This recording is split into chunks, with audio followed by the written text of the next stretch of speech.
First, let's do an overview of the RFP process, I'm sorry. RFP, or request for proposal, is a formal announcement to vendors asking them to respond to your stated needs. The length and complexity of the RFP depends upon the type of library and the needs, of course. In other words, the more complex, the larger the library, of course, the needs are also going to be, the RFP is going to be also more complex because you're going to have more needs. Vendor provides costs for the software, hardware installation, data conversion, hosting services, add-ons, and training. And this will depend also on the type of implementation that you are looking for. If you're doing turnkey, if you're doing hosted, if you're doing open source. Benefit of the RFP is that you have in writing from the vendor what the ILS will do or will not do. And this is very important because once you do your RFP and you send that to your vendors, you will have in writing from the vendor what they are the product they are offering, what is the potential of the product they are offering. RFP is the foundation for a contract. Yes, much of the information that is going to be in the RFP will be in the contract too. Once the RFP is issued, there are no do-overs. This is a legal process that follows strict guidelines. Therefore, you have to be very careful when you do your RFP. Being specific, you have to be very specific in terms of the needs of your library. The beginning of the RFP should state what type of RFP is being issued. The opening paragraph, and these are some examples, tells the vendors that the bids are sealed and must be addressed to a specific person at a library. So once you put your request for proposal, vendors will bid on that proposal, and they have to send to the library in a closed envelope to a specific person in your library. Tell what type of ILS the library is looking for, and that has to do with the types. Again, hosted, turnkey, full, open source, if that is the case, etc., etc. Sales reps view the beginning of the RFP to determine whether or not their companies are able to bid. Yeah, because different companies offer different solutions, so they have to be sure that they can offer you what you're looking for. The library should clarify in the opening statement who should be contacted regarding questions that arise during the reading of the RFP. Only one person should be designated to be the contact. Yeah, it is very important to have one person designated in your organization, in your library, to respond to the RFPs, to the vendors. If too many people are answering questions about the RFP and misinformation is given, this could have legal ramifications for the library. And this is very important because you have to treat all your vendors the same and you have to provide the same information for each of them. Therefore, it's always a good idea to have a specific person to deal with the vendors. Do not bend or break the rules at any time during the RFP process, or vendors can later cry foul. Writing the RFP, a statement of overall purpose and objective of the integrated library system process. Short, comprehensive statement about what type of system the library is planning to purchase. Overview of the library, branches and population served. Give a description of the community and surrounding areas that the library serves. System capacity requirements for the library. Provide details on the annual material budget plus the number of bibliographic records, item records, patron records, staff workstations, public internet workstations, and online public access catalog. In other words, you have to provide the vendor with the information, with the most complete up-to-date information in the RFP. Why? Because that way the vendors can offer you a product that will be able to handle your workload. And we will see that records are very important because remember, they once one of the things that the vendor will have to do is to provide for the migration of those records from the legacy system to the new implementation. Goals of the new ILS list the functions, attributes, and features that staff are looking for in the new integrated library system. Description of library's computer network, hardware, and software that also will provide the information needed for the vendor. And he will request what upgrades you need to do to implement their system. Work with your technology person on this part of the RFP. If you have a technology person, of course, it's always a good idea to work with the technology person because that person is more familiar with the legacy system. Give information on the library's hardware and software, including the equipment that runs the library's network and current automation system of ILS. Writing the RFP, current ILS or automation system. Provide details about your current implementation or automation system being used. This will include the version you are running and the basic capabilities of the system. Time for the RFP and project. A timeline, and this is very important too, for the project. Give the vendors an idea of a time frame under the library is operating. Let me fix this here. Operating.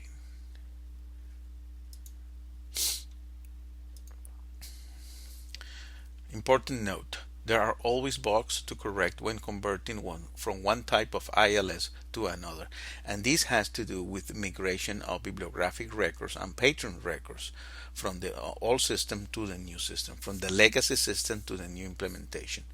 Automation companies have proprietary software that can sometimes cause difficulties in the conversion process until everything is fine-tuned. Put an ed here, I think it's better. Make sure that you obtain detailed information about the conversion process. If not done correctly, your library will have a lot of cleanup to do, and it is not pretty. And this is again in regards to your records. Okay, remember that's an information that belongs to the library. So the idea is that you have to migrate your records from the old system to the new system, and that can bring about some problems. So you have to be very careful about that. System specifications, general description of the desired system, what you're looking for, state your overall expectations from an ILS, and vendor implementation plan. Request that the vendor supply detailed information about the project timeline and how components of that process will be handled. In other words, the vendors who are part of the bidding process will have to supply a timeline for implementation.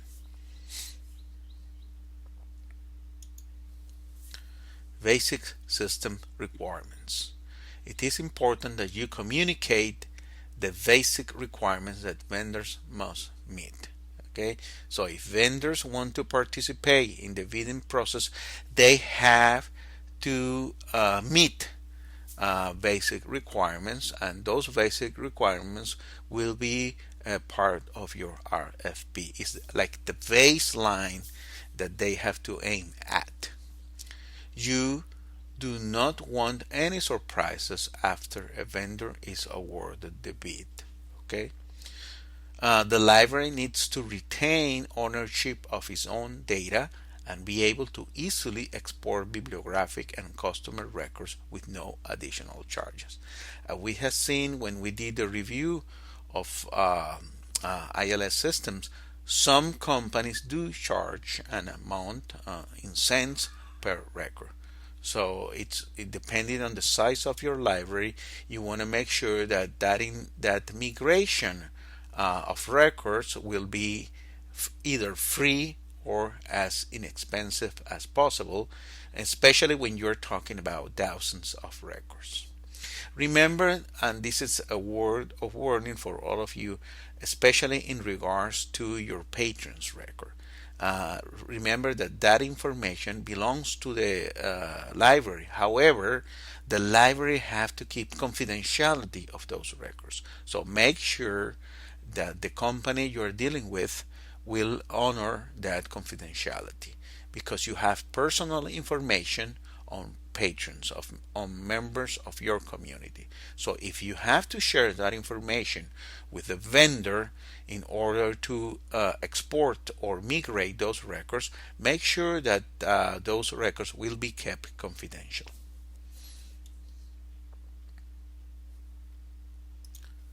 Okay, basic system requirements. If you're purchasing hardware from the vendor, you will want the company to respond to specific questions. If you need the vendor to install the servers and to load the software, you need assurances that the RFP from the RFP that the company has qualified technicians to perform that service, of course. You will also want assurances that the hardware and the software is scalable, meaning that it can grow as your organization or your library grows. Basic system requirements. Power failures or server failures need to be addressed. And this is very important. You have to have a backup plan, and it should include a UPS. This is for your RFP. Okay, the server needs to utilize RAID, redundant array of independent disks, so that all of your library data is backup and retrievable. Be sure to tell the vendor how fast your internet system can communicate. For example, i.e., 100 Mbps Ethernet connection.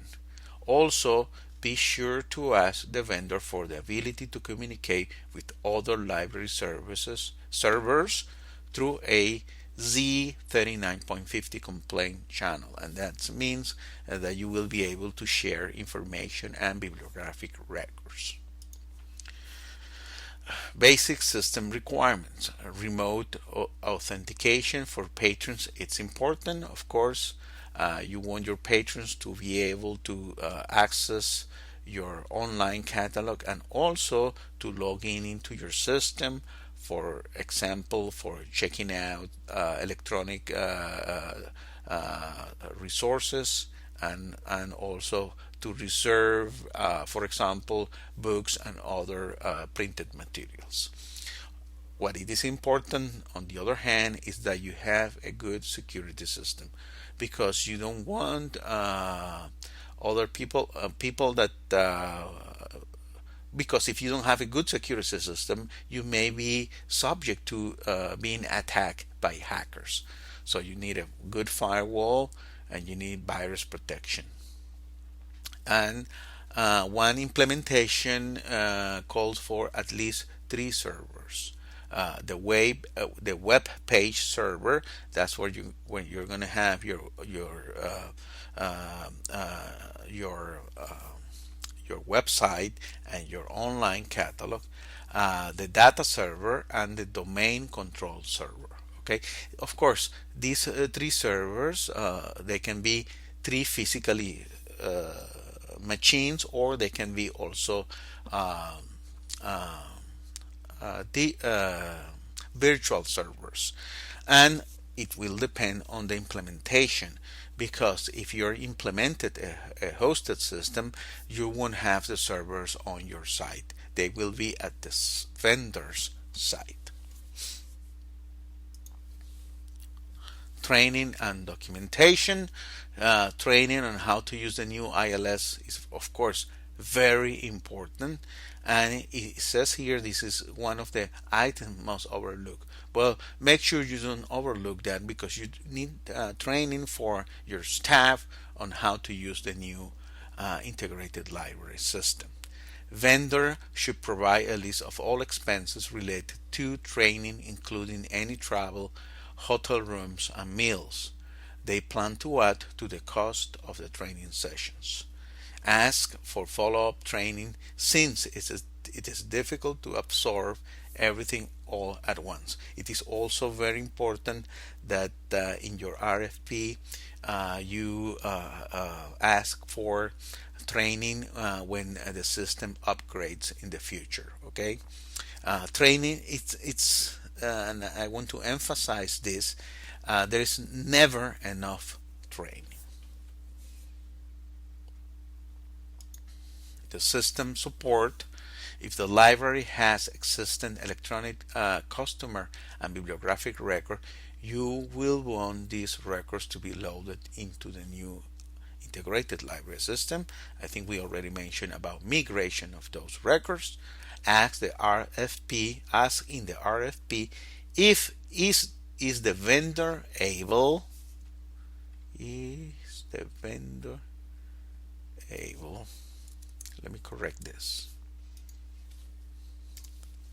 to load the current records, and if bibliographic records will be loaded and indexed according to the standard MARC format. I think that's a given, and that, but in any case you have to request that in your RFP.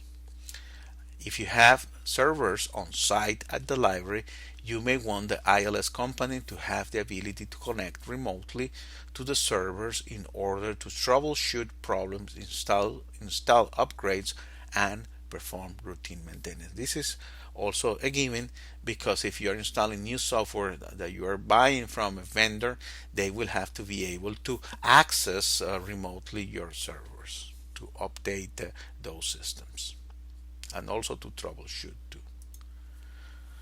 System support, the hours of operation for the company's technical support may be of critical importance, and normally we will be looking here at 24/7. If technical support needs to be available 24/7 during emergencies, make that request in the RFP. This is something that we should be able to make, especially when we're dealing with libraries that may be open 24/7. The vendor should be responsible for all hardware that it provides and give assurances that the equipment is new, of course. Vendor should be responsible for contacting the third party when repairs are needed. And this is very important because you don't want to buy hardware or peripherals, output or input devices through the vendor, and then when something goes wrong, the vendor is not responsible and it tells you to go directly to the manufacturer. No. If you buy through the vendor, he's got to be responsible for contacting the third party. Modules. RFP should list the requirements for each of the modules and add-ons that the library plans to purchase from an ILS vendor. Basic modules, and these are the basic modules. We have cataloging, circulation, public access, catalog, the OPAC, and reports. And some add-ons that should, in my opinion, should be basic modules too are the serials, acquisitions, and of course email notice for reserved items, overdue fines, etc. Circulation module, library already barcoded. You want the new ILS to be able to read and the current barcode. So, in other words, what it says there, if you are already barcoding your resources, then you want the new ILS to be able to read the current barcodes. Why? Because you don't want to change to a new system. Ability to toggle from a check-in screen to the checkout screen, and this is very important because when you are doing checkouts and check-ins, you don't want to go from one module to another. You want to be able to work in the same module, and you only have to switch screens because this is more efficient. Ability to print due date slips if needed. You don't always want to do that because you may also have the ability to send the due date by email, for example, and then it will save you money instead of printing every transaction. Circulation transactions are immediately updated to the OPAC. This is very important because once an item is checked out, you want that to be reflected in your OPAC. Circulation module will continue to perform at the circulation desk and self-serve workstation in the event of a lost connection to the network and to the server. Circulation module, policies and loan rules.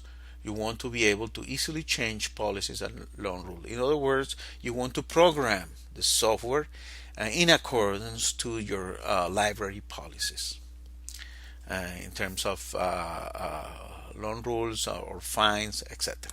Checkout. It is helpful to have a system that can search for borrower records by various fields: name, address, email, driver's license number, telephone number, etc. So in the module, in the Patreon module, you want to have the ability to search by fields. Check-in. Let's fix this. Check-in. No, I think it's check-in. To conserve paper at the expense of purchasing receipt paper, it is important that the circulation staff have the ability to print or not print a receipt. And this is what I was saying before. And if you have seen many commercial stores are now emailing the receipt to your account. So that's something that you want to have implemented in your ILS.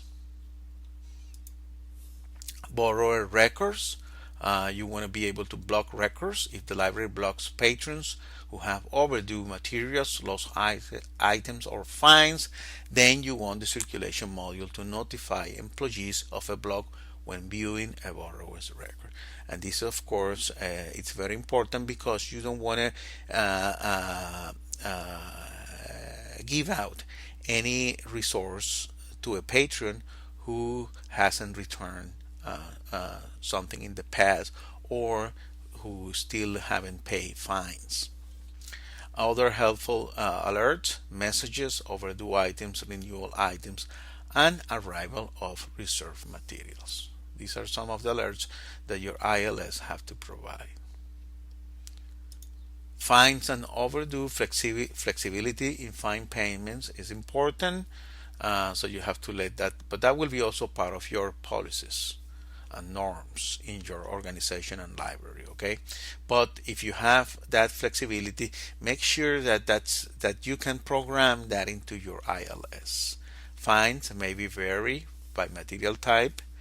If a detailed receipt for payment needs to be provided for patrons, make that request in the RFP, and I think that's very important. And we already mentioned that they can be also emailed to. Patron information. Vendors must tell you whether they can accept your current patron records in the format you can provide, or if there will be problems importing the existing records. And this is very important. I don't see many problems when you have a standard bibliographic record.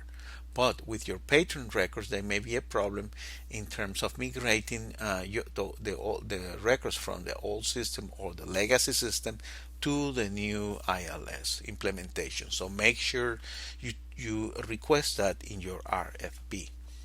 And these are an example of some of the fields that need to be migrated: last name, first name, street address, email, phone, gender, barcode number, birthday, parent's name, and you can have others too, such as driver's license, proof of residence, etc. Notice and other functions. Overdue notice, billing notice, and hold notice are the most common type of notices generated by the ILS. In terms of the OPAC or PAC, it is essential that changes made in the circulation and public access catalog modules happen in real time. I think we already mentioned that one. The library should have the ability to control the look of the OPAC and the pack. That's very important because you want to have control over the interface of your website and of your public access catalog. Patron authentication is a software feature that takes a borrower's library card number and compares it to the library database of customer records. If there is a match, the customer is allowed to use electronic resources. We mentioned that at the beginning that you need to implement, or the ILS needs that implementation when your patrons can access resources remotely, and they can check electronic resources such as databases and ebooks, etc.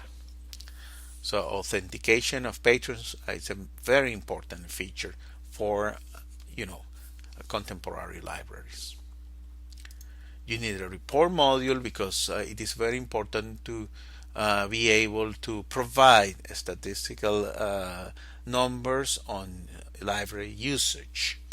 So the reports module needs to create reports that are required by your facility. Reports should be able to display in a variety of formats: PDF, HTML, CSV, and XLS.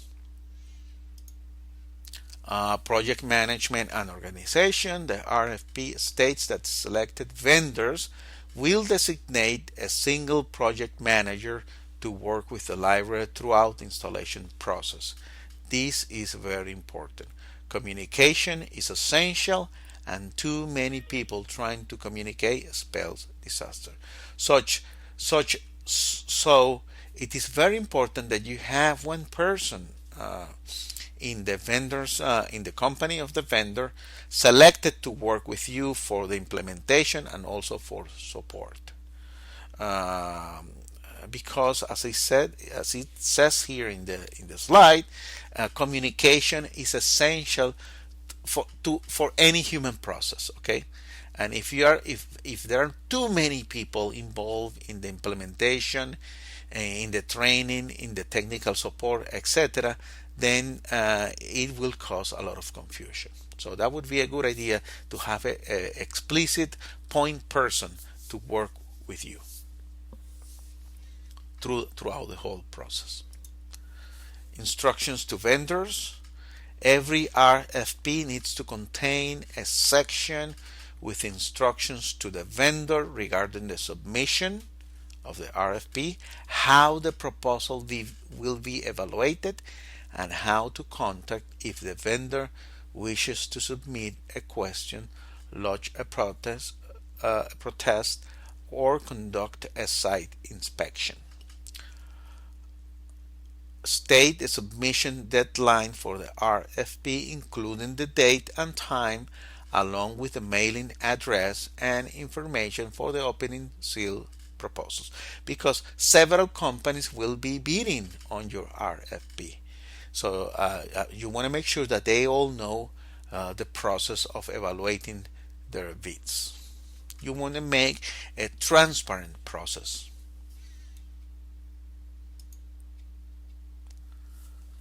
Instructions to vendors. Envelope must be clearly marked integrated library system proposals. It is important to have more than one individual at the opening of the sealed bids to be a witness to the procedure. That's, of course, part of the transparency. Evaluation of the proposals is the sole responsibility of the library. The evaluation process must be fair, and the same standards apply to each proposal. So that's part, again, of having a fair process. The library may wish to publish its evaluation process, or at least its criteria, so that each vendor knows the criteria by which it will be judged. Okay, so it is very important, again, to have a fair process where every vendor will have the same chance of or opportunity to win the bid. Cost proposal. The cost proposal must state all costs associated with the system, including but not limited to the installation, software, hardware, data conversion, migration, training, maintenance fees, and any other miscellaneous charges. Vendors need to state in the RFP any requirements expected from the library, such as preparing the site, hardware specifications, operating system, browser types and versions, wiring, cabling, telephone lines, etc. So the vendor should also tell the library what it needs to be done in order for their product, their implementation to work well. And that also here we can add training, staff, etc. Public record requirements. If the library is supported by tax dollars, then all business transactions are subject to the open records law of your state. So this is a process that have to be transparent and it have to be open to the community. If the vendor wants other information in the RFP to be kept confidential, besides the cost quoted, then the vendor should mark each page as confidential. So as we have been seeing, this is a very complex process, and it is a very complex process because there is a lot of money involved in the implementation of the new ILS system. Evaluation process, it has three phases. Vendors meet the deadline with complete proposals. Proposals undergo a detailed evaluation. Finalists may or may not be invited to present a demonstration of the ILS depending on if the library deems it necessary. In my opinion, they should be invited to present a demonstration. All of them, the finalists. And here are some of the criteria on how to evaluate or weight each category. Financial history of the company and its customer base, 10%. It is very important that you deal with a strong company. Project management and reference from similar type of libraries, 15%. In my opinion, this is the most important criteria. So you want to have similar type libraries as yours, and you want to make sure that you want to have good references. So I would add more weight to this category, at least 10%. Cost of the ILS, of course, this is a given. If you can pay, it's fine. If you can, I mean, there's no way that you can consider that product. Ability to meet specifications in the RFP and support, 50% at least or even more. Before the library awards a contract, it reserves the right to request a demonstration for the proposed system. Again, I will always do this before the selection of a finalist or finalist has been completed. This is something that I always request. And to me, one of the most important, everything is important here in terms of weight, but reference from similar libraries is very, very important, because you want to make sure that the ILS works well. But everything it's important. The contract, once the library has selected and notified a vendor, the contract process is the next step. The vendor issues the contract, and here I would add that in my opinion, again, because this is a process, a very complex process, and involve probably public monies, that you have a lawyer reviewing the contract too. The contract is issued electronically, so it can be modified easily. Under no circumstances should the vendor be allowed to keep the following statement in the contract. For example, this is very important. You don't want this statement to be in the contract. The vendor will not be held accountable to the contents of the RFP. Well, if that it's added there in the contract, you are in, and you sign the contract, you are in very bad shape, because you want to be able that to hold the vendor accountable for the contents of the RFP.